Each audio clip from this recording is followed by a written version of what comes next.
Station at short notice. This morning we have been joined by our colleagues from Parliament.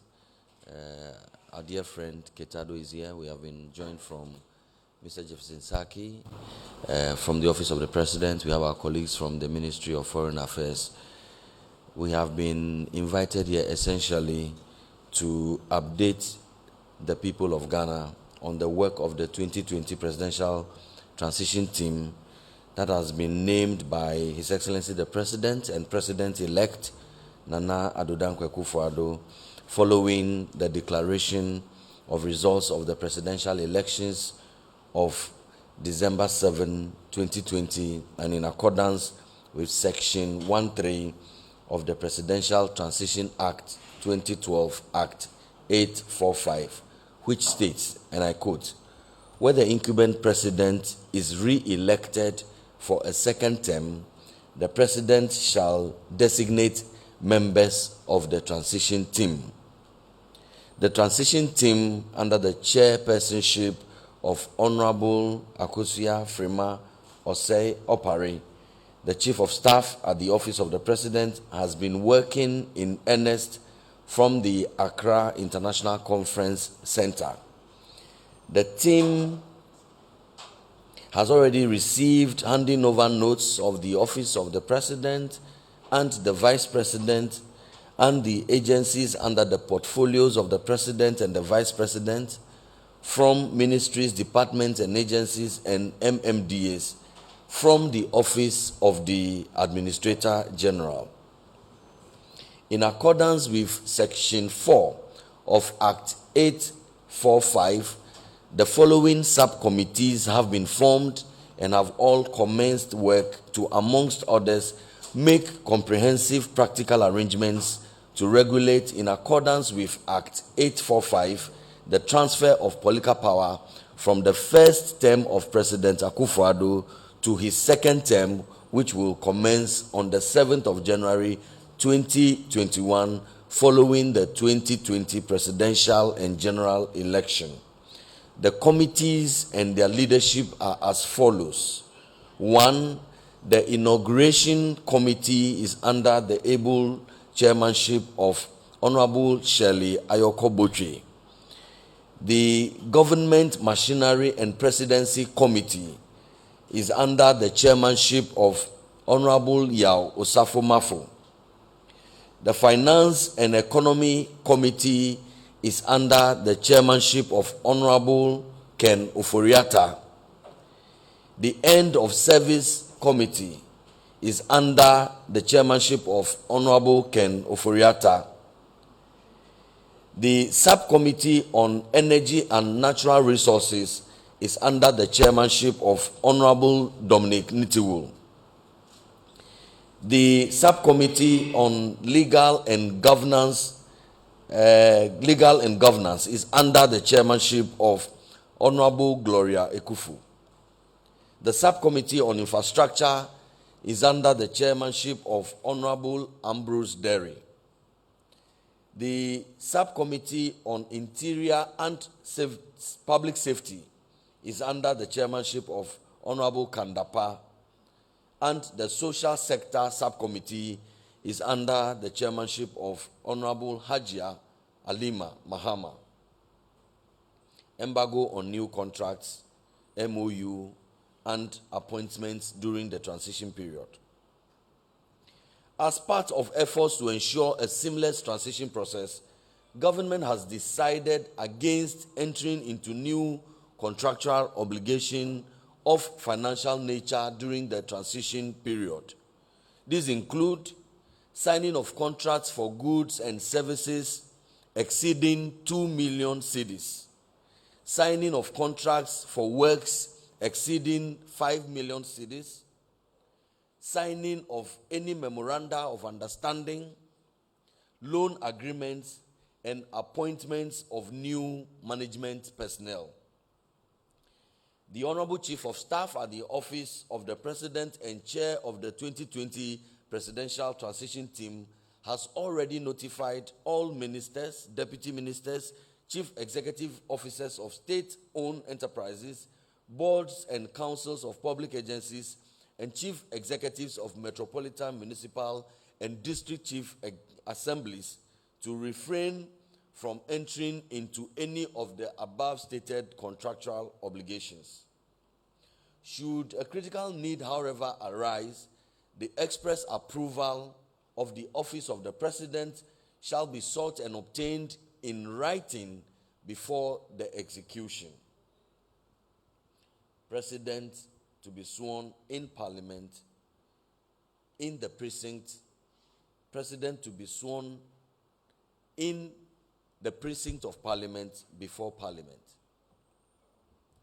Ladies and gentlemen of the media, recall that on the 3rd day of November 2020, when His Excellency President Akufo-Addo commissioned the office facilities under the physical infrastructure projects of Parliament in Parliament House, Accra, Parliament made a passionate representation to him and the nation at large that they wanted subsequent swearing in of presidents of the Republic to happen in Parliament and before Parliament in accordance with Ghanaian laws and international best practices. Please take a listen to the Leader of the House, Honorable Osei Mensah-Bonsu.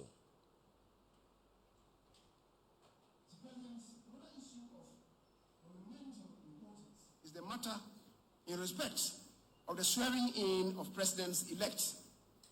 Members of Parliament are united in the principle that an elected president must be sworn in the presence of Parliament, before Parliament, and indeed in Parliament, as the Honorable J.H. Mensah boldly articulated.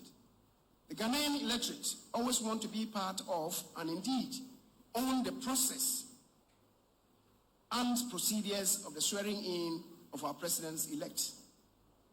The space afforded by the small chamber of Parliament makes it difficult to hold the event in the plenary of Parliament, which is why, conveniently, Parliament elects to sit at the Independence Square on such occasions. On that 7th day of January, the election of the Speaker and Deputy Speakers and the swearing in of members of Parliament have to be concluded before Parliament would relocate to the Independence Square to have the President-elect sworn in before the relocated House of Parliament. It is hard to relate that oftentimes, before the sitting is suspended for the House to reconvene at the Independence Square, the public would have generally taken over the sitting of the relocated Parliament. In the event, Parliament, the members are dislodged from what is supposed to be their own house. Members of Parliament, especially those from the party that might have lost the elections, are subjected to vile and vitriolic language in their own house. And Mr. President, sometimes all manner of animals, some of them dressed in party paraphernalia, are paraded in the relocated Parliament. Not surprisingly, most of the members of Parliament who belong to the party that lose out in the presidential and general elections elect not to be part or participate in the proceedings that lead to the swearing in of the President. Mr. President, as you agree with us, that cannot be good practice. It's not good practice, and accordingly, the House has decided that the President-elect must from hence, subject to security considerations, be sworn in the presence of Parliament, before Parliament, and in Parliament. Consequently, Mr. President, the Parliament of Ghana is proposing that the swearing in of the President-elect should be done in the present presence of Parliament, as happened during the first inauguration of President John Agyekum Kufuor. Mr. President, this is our humble request, and once it meets your agreement, the necessary triggers shall be pulled to get the place ready for the event on January 7th, 2021. Thank you very much. And recall that this was at the commissioning of the office facilities under the physical infrastructure projects of Parliament in Parliament House in Accra on the 3rd of November 2020. The transition team has favorably considered the request of the Parliament of Ghana as stated by Honorable Oseche Mensah Bonsu, and has hence decided that the swearing of President Nana Addo Akufo-Addo on the 7th of January 2021 shall happen before Parliament and within the precincts of Parliament. The inauguration subcommittee of the 2020 Presidential Transition Team is therefore working with Parliament to ensure a successful and COVID-compliant inauguration. Thank you. So, colleagues, if there are any questions, these were the three main issues on which we were briefed today: the swearing in of His Excellency the President and the President-elect before Parliament and within the precincts of Parliament, the ban that has been announced on contractual obligations, and an update on the workings of the 2020 Presidential Transition Team and its subcommittees. We will take questions now. If you introduce yourself and ask your question, we'll be obliged to respond. Good morning, Honorable. Midinde Akokraba, Miyajuma Kasapa FM. And now transition team Asia Yano, Alaji Yakubu Acholu, MATS, I have original coordinating council and the Upper East Regional Coordinating Council, and young for one more handing over notes and by maybe some commodity Aquakusise, Aba, and now Sempono, a Yambiduya, let us say.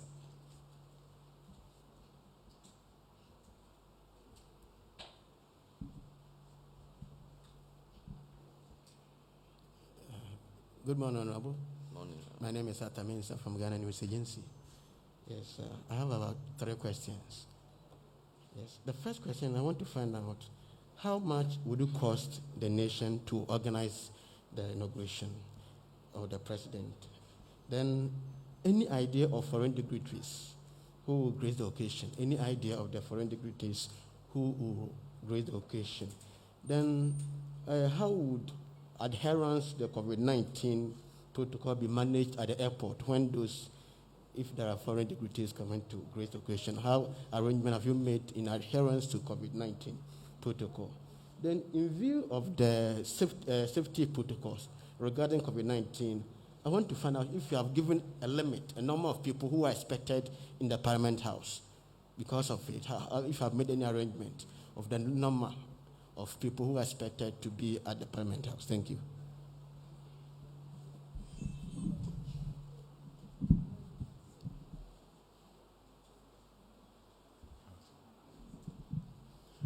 Thank you very much, Honorable. My name is Joshua Nana Addo with GH1 TV. My question obviously would have ridden on the corridors of Parliament, but however, the Public Relations Director is here. So on considering the Constitution, of course, the swearing in would be administered by the Chief Justice and before the House of Legislature. We have a faction or a member of the House constituting the minority having stated their decision not to be part of or observe the event or the ceremony. Has there been any conversation between the House, and will that in any way mar the ceremony as far as upholding the democracy that we have across the political divide is concerned? That's my only question I have to ask. Thank you very much. I'd like to begin from the last question. I think that the concern about the participation of any member of Parliament elect in the legitimate duties of Parliament is a question for that member of Parliament elect to respond to. It is my understanding that the people of Ghana went to the elections to elect members of Parliament and imposed on them a responsibility to represent them. It is my hope and prayer that members of Parliament elect do well by their constituents, do well by the Constitution of the Republic of Ghana, and perform the duties that have been imposed on them. Beyond that, I think that the question of attendance upon or otherwise is a matter for the respective members of parliament elect. However, I am advised that the inauguration subcommittee and even parliament is making all the necessary preparations towards the swearing in, and these will cover all members of parliament elect, and we will be ready to receive everybody in Parliament House. Kasapa, my brother from Kasapa, you asked about the handing over notes. In fact, it is rather Upper West and not Upper East and Ahafo. I can confirm to you that even though the handing over notes of Ahafo and the Upper West regions were delayed in transit, the Administrator General has received same and has subsequently made those available to the transition team. So yes, we have received the handing over notes of Ahafo and Upper West. Unfortunately, they were delayed in transit. The Ghana News Agency, the cost of the inauguration, I believe that this is still work in progress. The various committees are working, and I'm sure that they will put their estimates together, and at the right time, the figures will be made public. Again, we will be advised as to the foreign dignitaries that will be attending upon our invitation to celebrate, as it were, with the people of Ghana on our collective gains. And if you remember, we all know that Ghana is the toast of the world. We are the trailblazers as far as multi-party democracy, not only in West Africa, but indeed in the whole of Africa is concerned. Again, we have proven to the world that we have and know what it takes to perfect this democratic experiment that we are engaged in. And many people are expressing their intentions to join us, celebrate once again collectively what we have been able to gain for ourselves. The definite numbers, the names, and so on, in due course will be announced to you as well. The numbers we are expecting in Parliament, Parliament will address us on those matters in due course. We have said that we will do the inauguration in a COVID-compliant manner, but I did indicate earlier on that all members of Parliament elect will definitely have to be in Parliament, but allowance will be made for other categories of persons. In due course, those information will be put out as well. If there are no other questions, are there any other questions?